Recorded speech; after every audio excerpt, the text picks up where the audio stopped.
Today we walk the lantern-lined rows of Oak Alley Plantation, where thermal cameras have caught cold shapes, EVPs whisper in the dark, and EMF meters spike at impossible moments.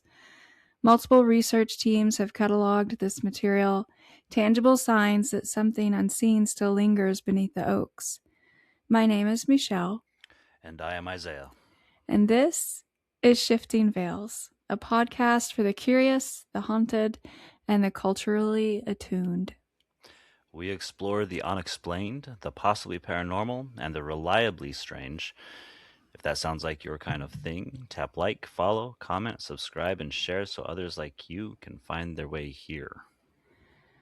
Beneath a cathedral of live oaks whose limbs braid into a vaulted green corridor, Oak Alley rises from the mighty Mississippi's edge like a memory held too tightly.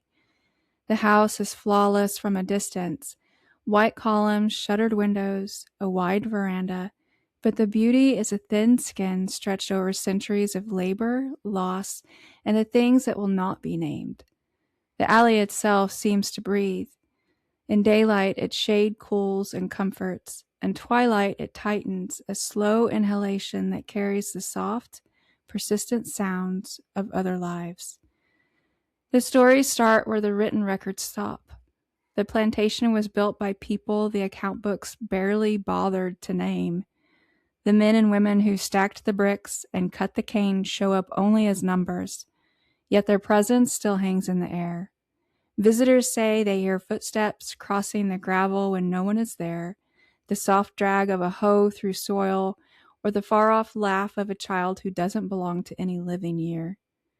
The oaks hold those sounds close, and the wind carries them like a message tucked inside a leaf. The mansion keeps its own quiet. The parlors still seem to hold the music that once filled long nights, and the upstairs rooms carry the soft echo of conversations never meant to be overheard. Visitors talk about shapes in the windows, faces watching from dim hallways, and a woman in a dark dress who moves through the house as if she's keeping an old routine. Some believe she's grief given form. Others say she's a daughter who never left. Whatever she is, her presence changes the air itself, a trace of old perfume, the faint clink of glass, a tightening in the chest, as if the house is breathing out. Oak Alley's hauntings are not merely eerie spectacles.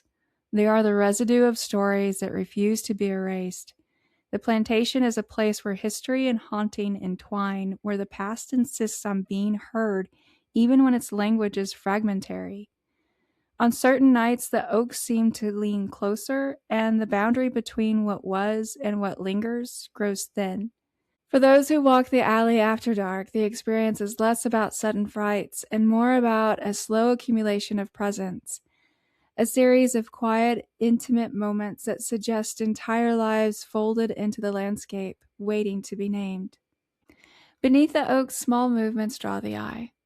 The rocking chairs on the wide veranda start to sway on their own, slowly and steady, as if someone has just risen from them. The floorboards follow with a gentle creak, like the house is repeating footsteps it remembers.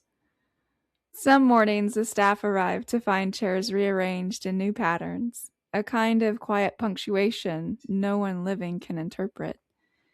At odd hours, pale plumes of dust lift from deserted walkways and drift like breath caught in a shaft of light. They rise without wind, curling up from the paths that once bore heavy boots and bare feet.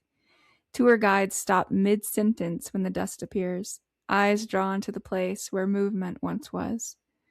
Cameras sometimes capture nothing. Other times they catch a smear, an absence that maps back to a life lost to the ledgers and fields. Oak Alley first changed hands in 1836 when Jacques Roman bought the land from Valcourt Remy and began to shape it into something vast and deliberate. Rows of sugarcane rose like a breathing, mutinous sea. The elegant double line of live oaks that would give the place its name kept their slow, watchful vigil. Wealth here gathered like fog, brilliant, glittering, and always just out of reach, while the hard geometry of the estate masked the messy human costs that made that fortune possible. Voices and footsteps, once meant for work and survival, are now folded into the property's bones, and the hush beneath the trees keeps the memory of their labor and suffering as stubborn and inevitable as the roots that twist deep through the earth. Beneath the sweeping canopy of ancient oaks and the stately symmetry of Oak Alley Plantation's grand facade lies a history steeped in sorrow, silence, and spectral echoes. Though the mansion's columns gleam with antebellum pride, they stand as sentinels to a darker legacy, one built not on elegance, but on the backs of the enslaved, whose suffering was both relentless and largely erased. Each brick of the estate was laid amid cries muffled by moss and magnolia. The daily rhythm of the plantation was not genteel leisure, but a brutal choreography of forced labor, where human lives were ground down by heat, hunger, and the whip. Not the nay nay. No, nay, nay.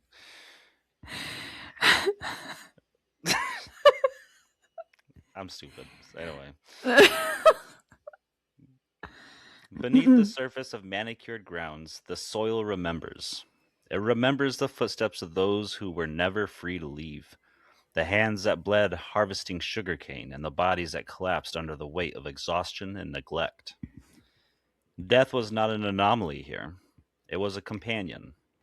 It lingered in the fields, in the quarters, in the spaces between breath and command.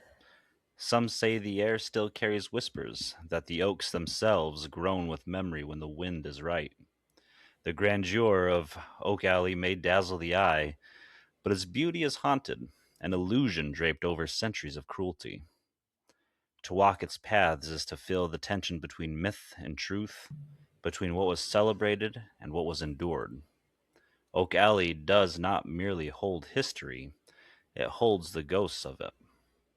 They slept in primitive shelters where nights offered no real rest, only an accumulation of small deaths, sickness untreated, hunger that carved patience into brittle shapes, and a slow rot of hope. Roofs rattled with the wind, and whispers traveled through the thin walls, carrying births and funerals with equal hush. Intimacy and grief were compressed into those cramped spaces, each night a makeshift archive of the day's bruises and bargains. The mansion's polish is a fiction of permanence, one built by hands that would never sign the deeds. Those hands mixed lime and sand, hauled timbers, smoothed plaster, and set every ornate detail that visitors later admired. The grandeur of the house was literally laid board by board on the back of forced labor. Every gleam in a parlor mirror and every finished stair held an uncredited provenance. Beauty wrapped itself around brutality and wore it like a hidden seam. And that something like that that always gets me. That always gets me because everybody's always visiting these mansions. They're like, Mm-hmm. ooh and ah, and Yeah, this is beautiful and this and that, and and they nobody are. really, yeah, they are, but nobody thinks about where they came from. They No. think the owner is the one that he designed it and made it like this beautiful thing. But think about it like that. Like think about the hands that were actually creating it. A lot of these, especially the larger plantations, when you go for tours and things like that, um, they're guided, and then you're allowed to just walk the property. But they do teach you about, how it functioned, how Hmm. it was built, and things like that. And the quarters, the slave quarters, are still there, and they are just little wooden shacks. Yeah, little ramshackle Hmm. shits. So Yeah. you can see how small their where they lived was. You can see how it's not insulated from the weather. A lot of them. I remember there was. I don't remember which plantation it was. I remember going to one. There were two slave quarters that were still standing, and neither one of them had windows in them. And it's hot down there, y'all. No, It's so no hot and it's breeze at all. humid. Yeah, it's super sultry. Um, so it's just yeah. So you learn when you go to these places. You are told, but if you weren't guided and Hmm. you stumbled upon this property and there were none of these other buildings, you would, and you still do, just stand there and awe over how beautiful they are. But you would be ignorant to how it became, Right. how it Yeah. was built. It's wild to me to think of the craftsmanship that these people executed. And if someone did that, the equivalent of that today, they would be making gobs of money.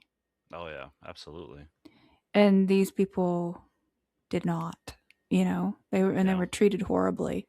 Um, so yeah, it's wild. It definitely to like see it and see how beautiful it is and not think about how that was built. But And um that's what we call the slave trade. A yeah. little jingle for it, yeah. This fucking Jesus Christ. Um the 28 live oaks of Oak Alley form a solemn procession, a green cathedral inscribed with the rhythm of forced labor.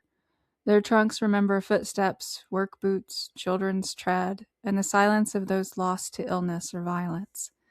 The estate resists easy beauty. Its facade stands, but the true architecture lies in the stories withheld, names in the margins, grief in the soil, and a quiet insistence that this elegance was built on constrained lives. Behind the plantation's polished exterior, the land kept its own accounts, not of sugar or cotton, but of broken families and unmarked graves. Beauty here is a skin stretched over sorrow. Kinship was severed like roots in a storm, families torn and traded, their losses echoing through generations in lullabies cut short and stories never told. The planters' ledgers recorded profit and punishment with chilling precision. Floggings, starvation, branded flesh, routine cruelty masked as order. These records map a system of harm, not isolated brutality. Memory lingers like sediment. The oaks and fields hold grief so deep the air itself feels heavy. Visitors speak of silences that watch, of shadows that seem arranged to conceal unfinished names. To speak this truth is a necessary violence against erasure. Read the names, voice the pain, and let discomfort do its work. History softens only when we refuse its comforts. For over 150 years, Oak Alley has stood as a witness. Beneath its canopy and within its halls, the past refuses to fade. Apparitions reenact, observe, and wait, bound not to a single era, but to stories left unfinished. Those who seek history often leave with something more, the sense that they were not alone. She is known only by her silhouette, a mourning figure in a black antebellum gown that swallows light. Her arrival is felt, not heard, a hush in the air, breath held tight, sorrow pressing against the chest. She glides through Oak Alley's second floor west hall at dusk, framed in the amber glow of fading sun. Witnesses describe her as never walking, never turning, pausing at the window, and vanishing mid step as the air drops 20 degrees. Security footage shows flickers, a shape where none should be. Her silence speaks of unfinished grief. From 2018 to 2023, 27 reports echoed the same details. She appears on the main staircase, candle in hand, its flame casting trembling shadows. Her face is a pale, unreadable mask. The house seems to inhale when she moves, the present blurring into something older. Her silhouette, posture, glove lifted chin, lingers like a memory the stairs refuse to forget. No name, no record, no family tale has claimed her. Theories abound: a widow, a woman undone by private tragedy, but each feels like a glove turned inside out, familiar, then empty. What remains is ritual rather than fact. The slow ascent on the main staircase, the pale pool of candlelight trembling against the newels, the gloved hand that does not tremble at all.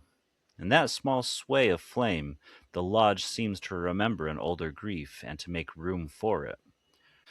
rearranging shadow until the air tastes of old prayers and colder things. Guests leave with names stuck behind their teeth and questions that sit like stones in their throats. Because whoever she was, whatever took her life, the house keeps her in motion, always returning to the step where sorrow gathers and refusing to let anyone place a story on top of that silence.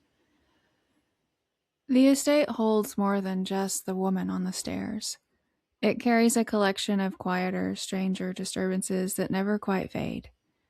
Guests describe hearing low, close spoken French from male voices drifting out of the dining room, as if unseen diners have slipped back into a long abandoned meal. The sounds come in pieces, gentle toasts, the scrape of silver on china, a laugh that softens into a sigh. So clear and deliberate they feel practiced, like a scene being repeated by actors who can't reach the final line. The doorway always feels different. People say the air there is cooler and a little thick, as if sound gathers in the room and won't let go. The voices never respond or look toward anyone watching.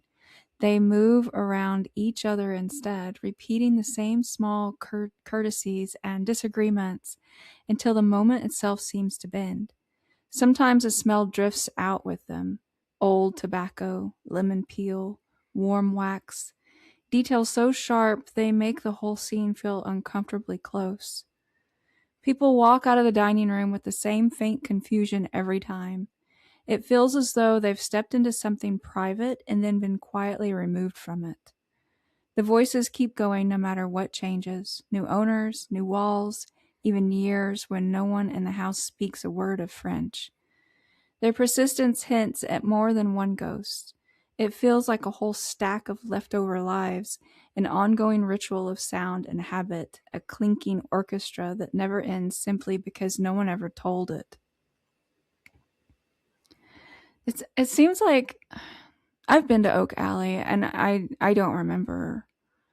um I was young. I don't remember experiencing that, but it just seems like you're hearing like this chorus from everything that I read. It was more or less described as like you're hearing a chorus. Like the whole room is filled with people you can't see. It's faint. It's not overwhelming, but you As if it was definitely like a small gathering. yeah. Yeah. Um Hmm. that would be kind of eerie, especially at night, you know. Well, sure, yeah. I mean, you hear any voices in the middle of the night, it's kind of Yeah. off-putting. Yeah, a little bit. Mm. A faint, searching voice drifts through the nursery at odd hours. It isn't a cry, but a quiet call, soft and steady, as though someone is practicing names until they fall into place. It's always a woman's voice, worn down by a patience that has long outlived its purpose. Sometimes the words come through clearly: pet names, baby calls, scraps of lullabies, remembered more than sung. Other times the sound fades to almost nothing, like breath brushing the wallpaper, the way someone might shape a name when they're afraid of waking a sleeping child. People who stay in the nursery a little too long describe a small ache behind the breastbone, a strange pressure, like being watched by someone who wants something they can't name. The cradles stay cold even when the windows are shut, and toys on the floor sometimes shift just slightly, as if nudged by an unseen hand. Staff who work late say the voice never scolds, it only searches, testing names one by one against an emptiness, hoping one will fit. Most people walk out feeling awkward and a little sorry, as though they've stepped into a search that has no end. I mean, that nursery can stay empty. I don't ever want to step in something like that. Like ghost babies, man. Yeah. Well, the whole thing with people, I think the only thing that really alarms me is people, multiple people describing having like a pain in their chest. I, Well, I don't like that. but that kind of tells inside the nursery, right? Yeah. That kind of tells me there might be. a parent watching their children or losing their child in there, and whether it be by death or by separation, they're losing something, and that maybe you're feeling that heartache. Is kind of what my brain went to, Yeah, I get that. I still but don't want to feel it. that's fair enough. I just don't want a bunch of ghost babies crawling around my ankles, man. They'll surround you, pull you down, they'll eat Oh, you with their gums. your phobia for sure.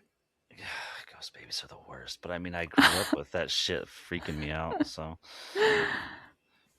floating ghost babies, crying ghost babies, like the echo of ghost cries in rooms that they shouldn't be in or aren't in. Mhm. Ghost babies suck. They just want to exist. They can exist. That's fine. Just, not where I'm at. Ghost babies matter. So I gotta make a t-shirt of that. Ghost babies. Uh-huh. Ghost baby life matters too. Oh, fuck me. All right. That's oh, I'm gonna make a new shirt for our merch That's what I just, yeah, for a make, store. make I'm the glad you shirt. said that. Go, ghost babies matter. Ghost baby lives matter. Lies? It's kind of redundant. Yeah, I just thought about that. Anyway, all right. From Straighten up. From the dim corridor at the rear of the house comes another recurrent sound.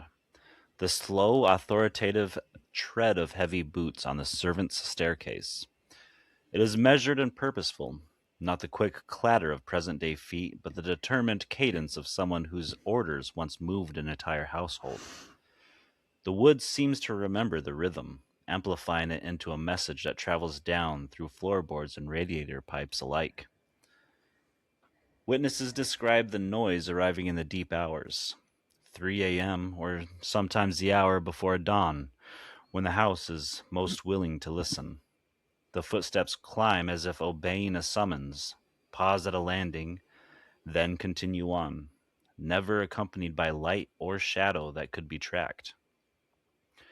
People who cross the back hall afterwards say the air carries a faint trace of coal smoke and pipe tobacco, a residue of uniformed days.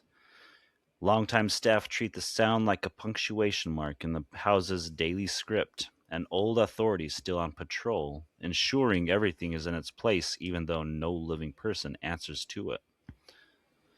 These phenomena do not occur in isolation, but in a braided succession, each presence layering on the next until the house reads like an old book full of marginalia.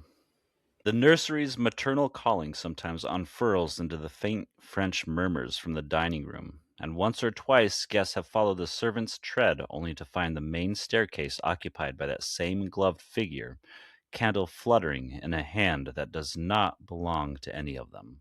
Moments like these make the lodge feel less like a set of rooms and more like a collection of rehearsals, repeated gestures in which different players keep trying to finish scenes they never were allowed to close.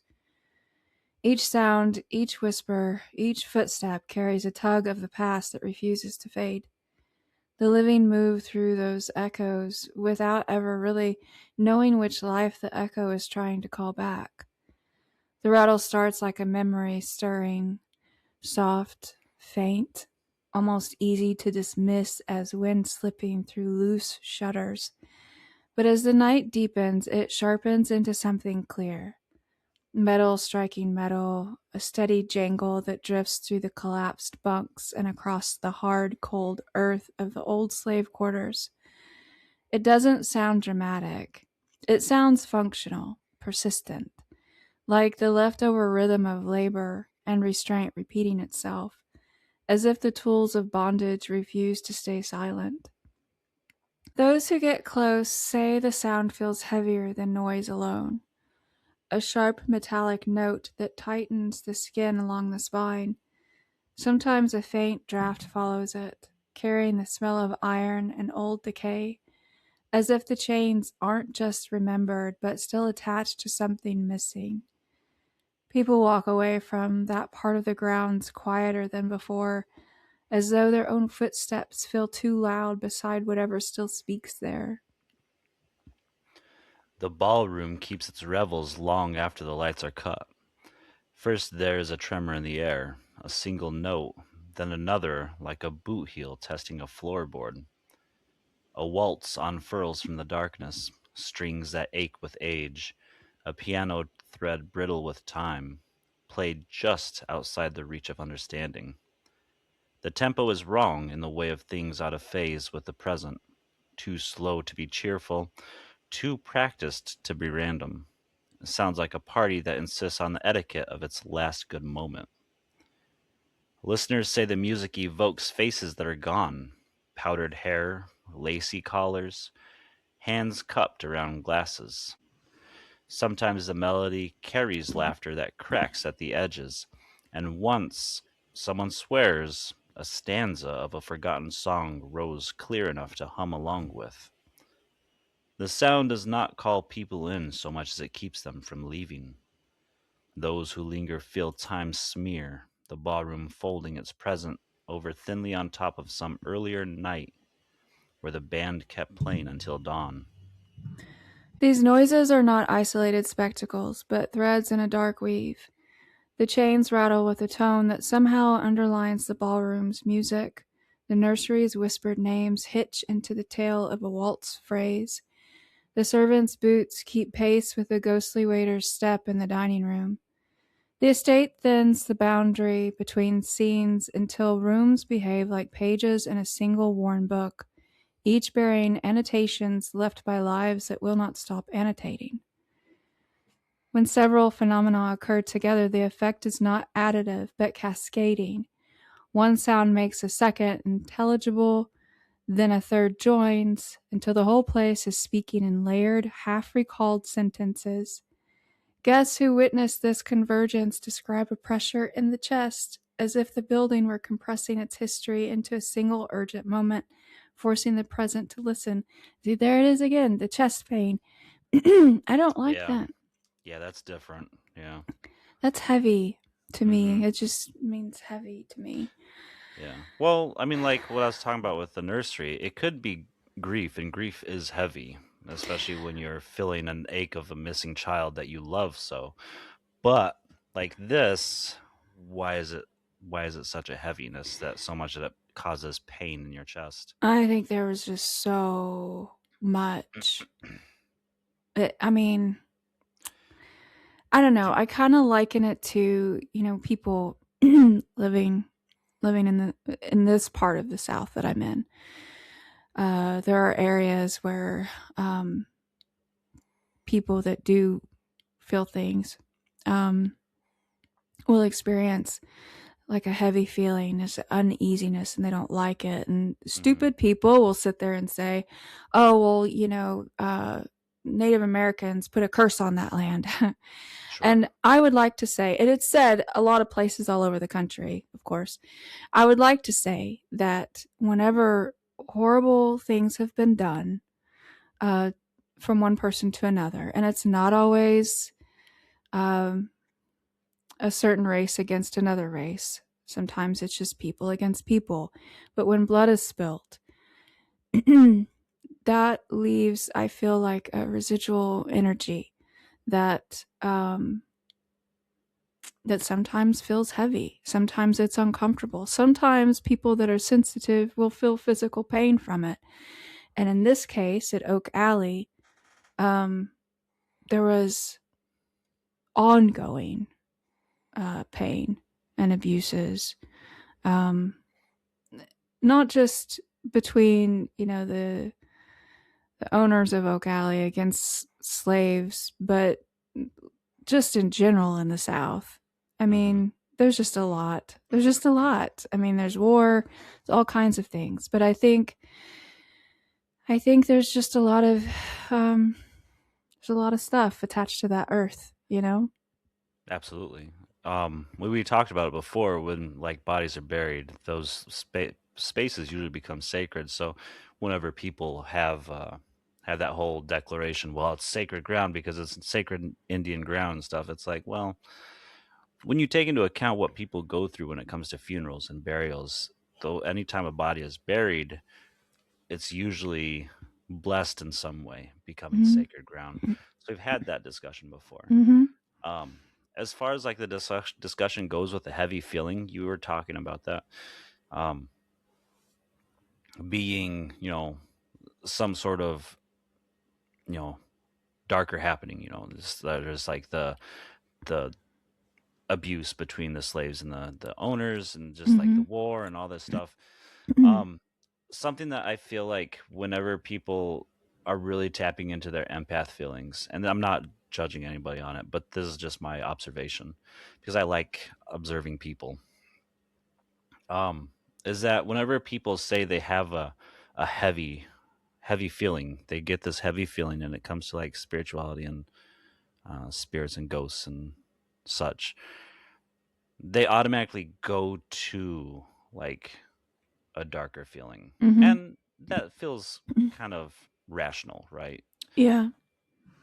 But a heaviness doesn't necessarily have to mean that it's darker. It just has to mean that the presence is causing so much pressure. It's like when you press on your skin itself, you push harder and harder and harder. You feel more pressure, but it's not negative. Right. So what all I'm trying to say in a roundabout way, a long-winded way, is that just because you feel a heavier pressure doesn't necessarily mean it's a negative presence. You know what I'm saying?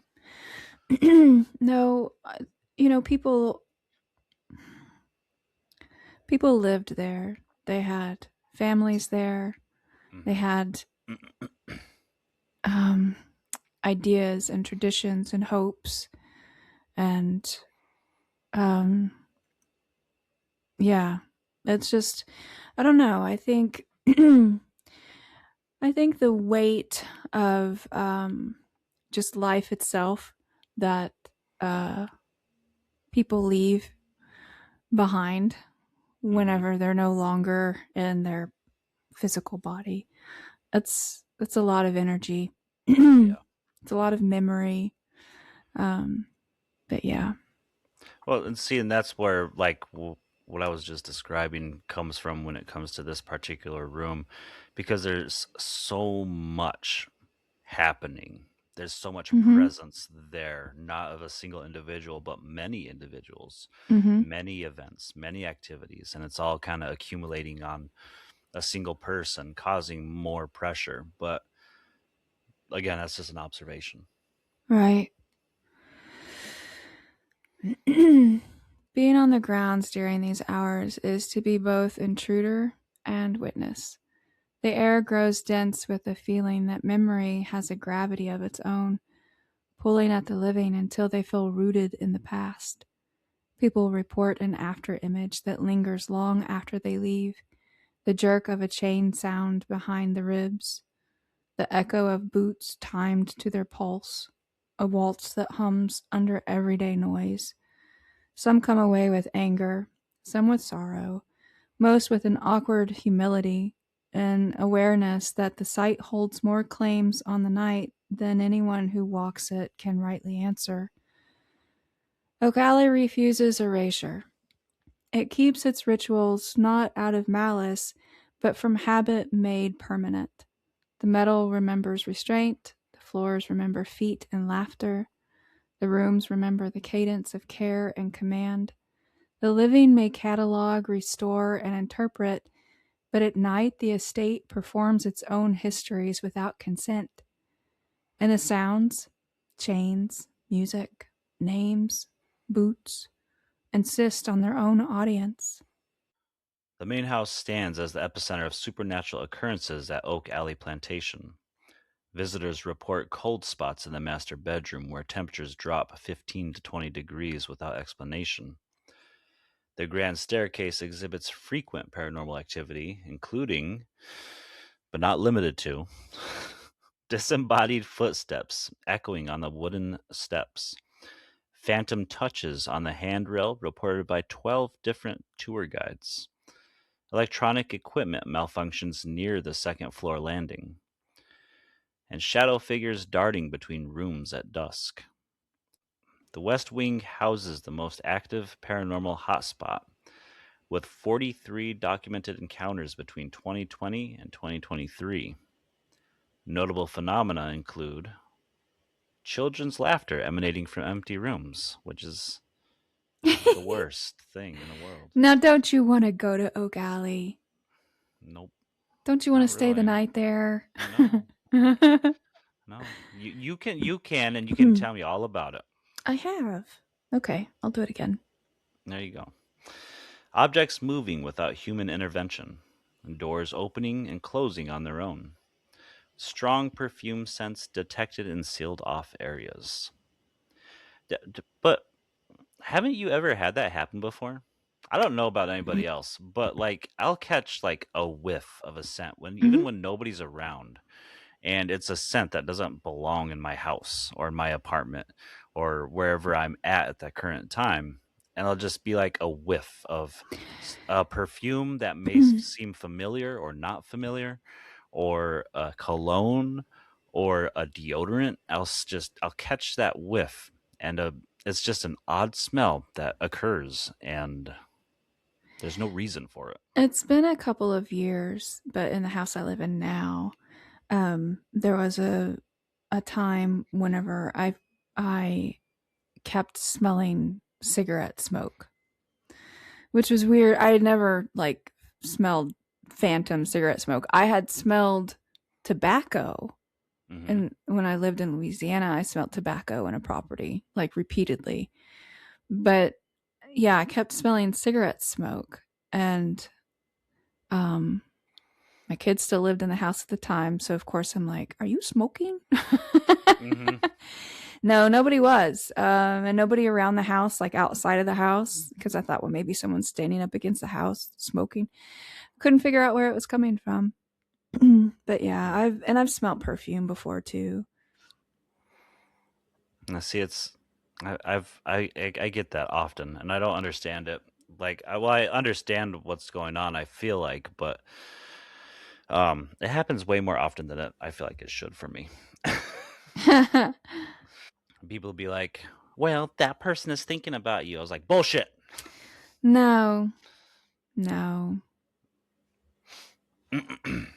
Yeah, bullshit. Yeah.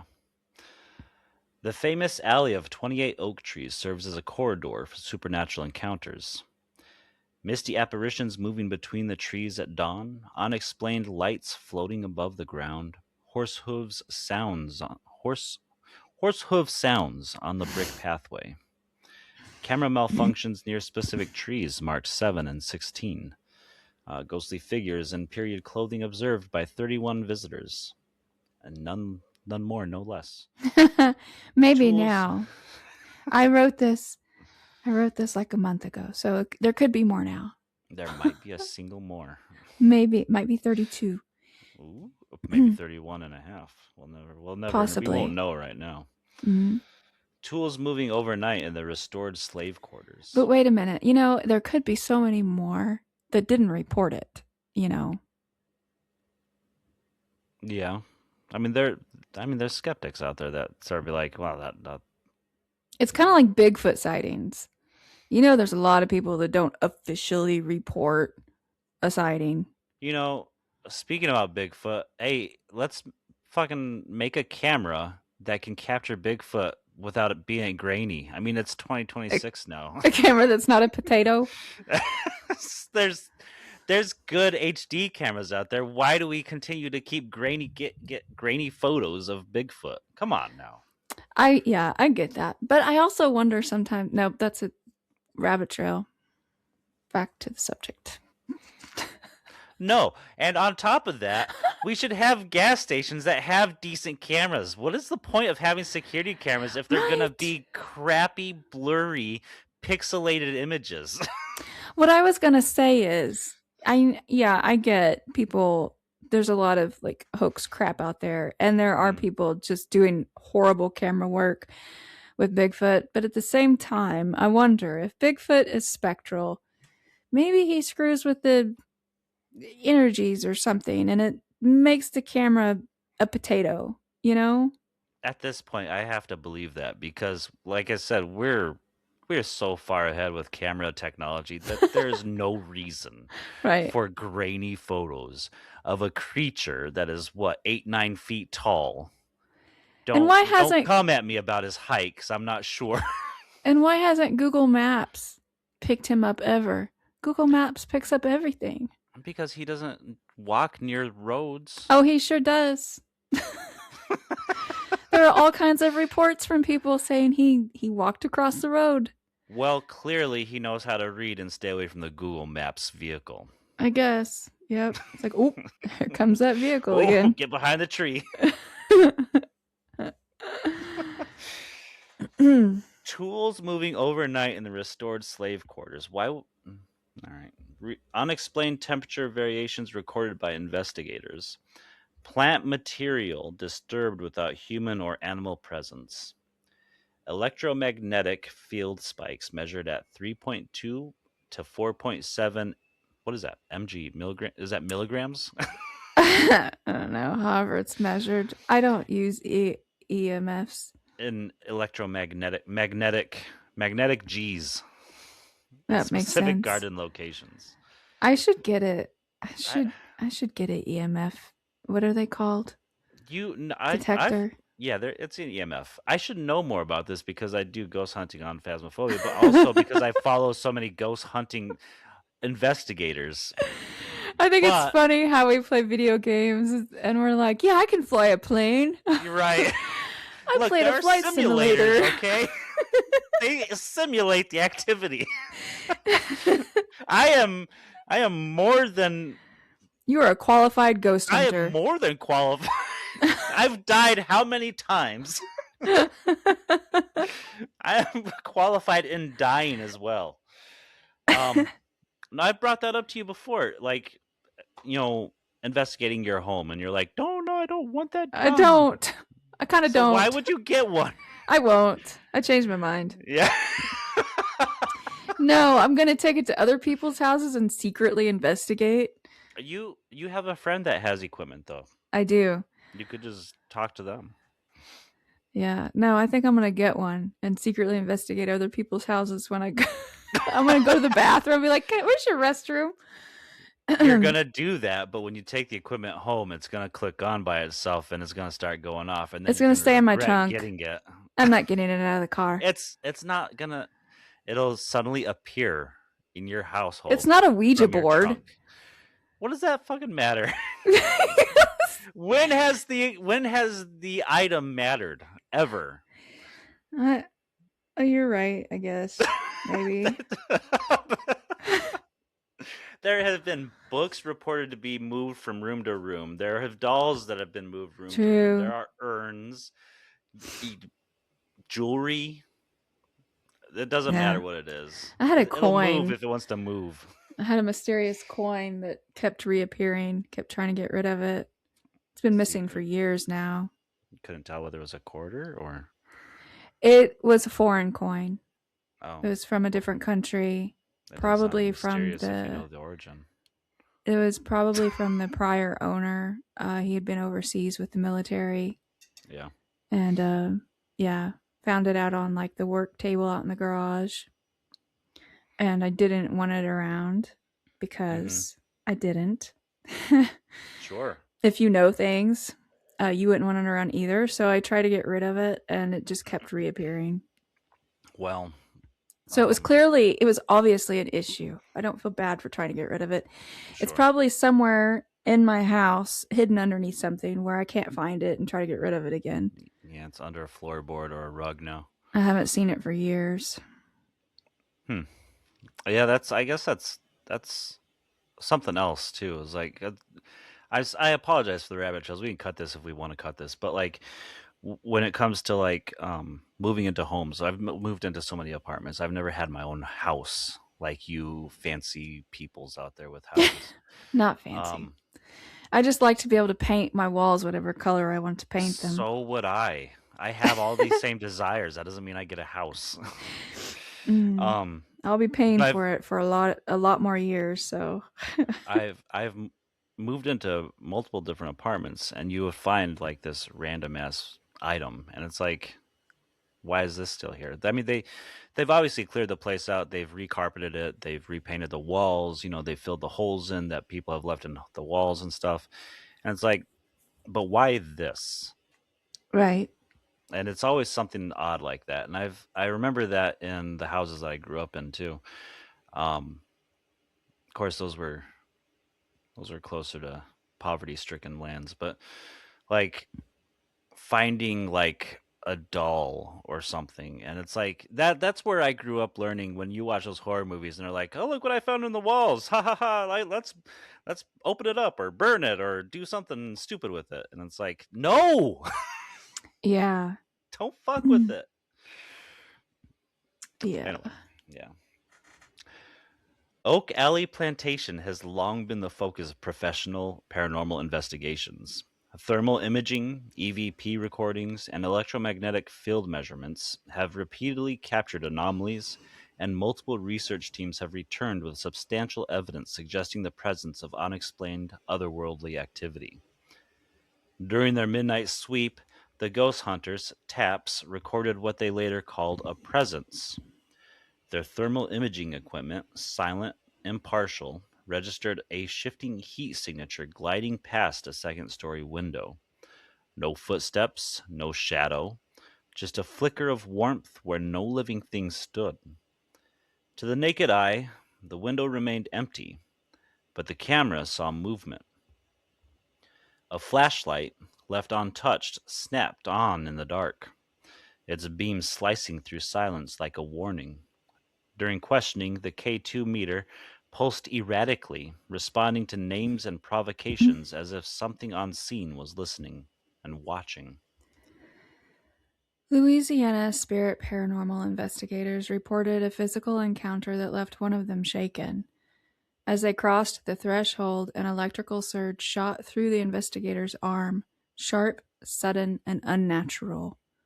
Their camera clattered to the floor, the lens cracked, no wires, no source, just the lingering sense that something had reached out. Oak Alley Plantation no longer opens its doors to ghost hunts, but the spirits haven't left. Visitors will walk the grounds, tracing the shadowed corridors and moss draped paths where investigators once whispered questions into the dark. The tours are quiet now, but if you linger near the attic stairs or pause by the second story window, you might catch something, a flicker, a chill, a feeling. Now, they're not open for paranormal investigating anymore, but you can um, you can go on a guided tour, like a day trip, or if you want to just stay the night, you can book like an overnight stay in one of the plantation's cottages. We'll leave the phone number and the address if you wanted to go to it. It's in Battery, Louisiana. It's quite south, but if you go to Oak Alley, I would recommend just doing the entire plantation row. Um, there's plantation after plantation after plantation, and you can just make a day trip of it, seeing multiple ones, and then maybe stay the night at Oak Alley. I don't know. And if you do, don't forget us and send us your experience. Yeah, let us know how your trip went. It's been a while since I've been down there. It's It's too, been a while. yeah, it's so hot. I'd have to go like in November, December. I can't do the summers down there anymore. But anyway, yeah. So the whole investigator having electrical shot through his arm, I like that less than the chest pain.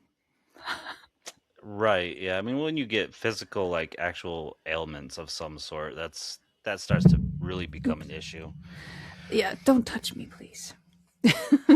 Right. right. No touchy. No touchy. Okay, and now we have to figure out how to close this. Because I just talked after the closing. Thanks for Um, listening. Goodbye. that works. uh, don't forget to follow all of the socials because tactic is becoming an issue. So if you follow us on there, make sure to move over to Instagram, Facebook. Facebook will probably be the best bet currently. You'll get more updates, more posts on that than anything else. We are on YouTube as well. Those are our most active platforms, um, just because of how socials are turning out. So don't forget to do that. Obviously, we'll still be here on Spotify as well. And if you have any questions, we do have the website as well, svpodcasting.com, where you can go and contact us if need to, or want to get merch, or follow up on episodes. And Okay, bye bye. yeah, all right. Yeah, all right. Okay, bye bye.